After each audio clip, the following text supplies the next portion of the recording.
Hey everybody, thank you for tuning in.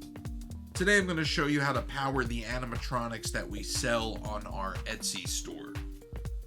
So we're going to use a 6-volt battery and a radio controller, the same type you would use for a RC car or a boat, airplane.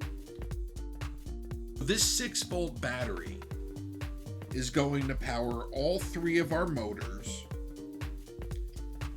and this receiver.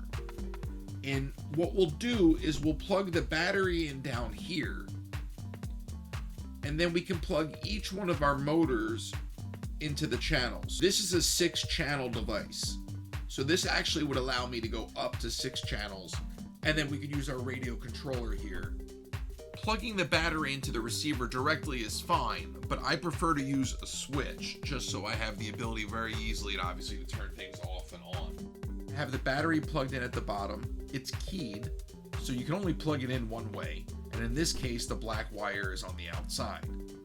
I'm using an extension cable on channel 1 just to illustrate the color coding and how the extension cable lines up with the servo wires that we're using.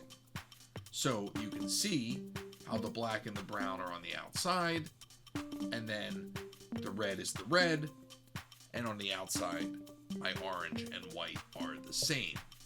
Please check the instructions before setting up your particular device. In this case, my battery goes clearly where it's labeled battery, and everything else can go into the channel that you prefer. Once I turn this on,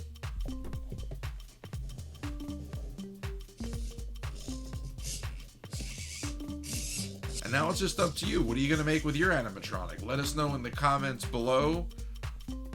Please be sure to subscribe. Thanks for watching, and I'll see you next time.